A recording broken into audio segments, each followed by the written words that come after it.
Paolo Avellino present sa Aura event ni Kim Chiu, sa kanyang bagong endorsement.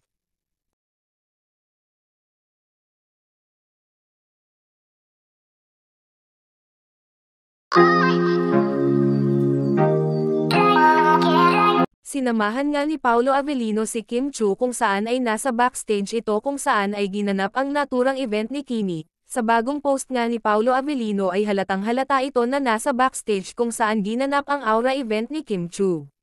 Sa naturang video nga ni Paolo ay ini-announce nito ang kanyang event sa Mindanao, Sultan Kudarat, kung saan ay may event siya at marami siya makakasama na kapwa-artista.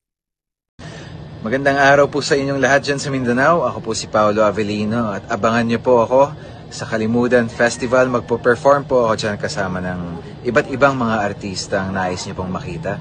I'll see you guys there.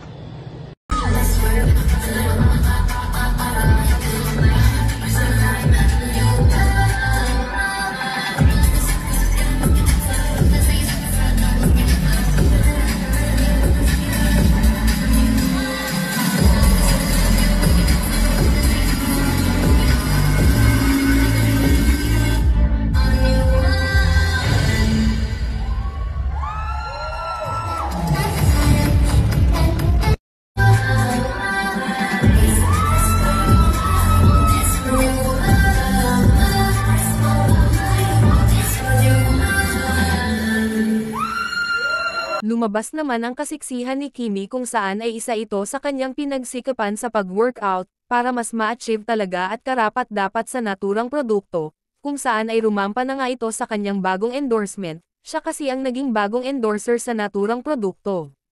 Noong nakaraang taon ang endorser nito ay si Julia Barreto.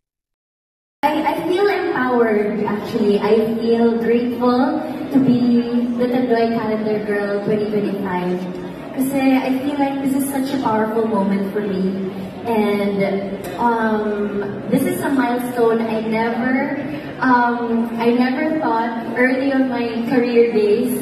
Pero I believe that this is a testament of how much I've grown and how far I've come. Not only as an artist, as an individual, but most especially as a woman.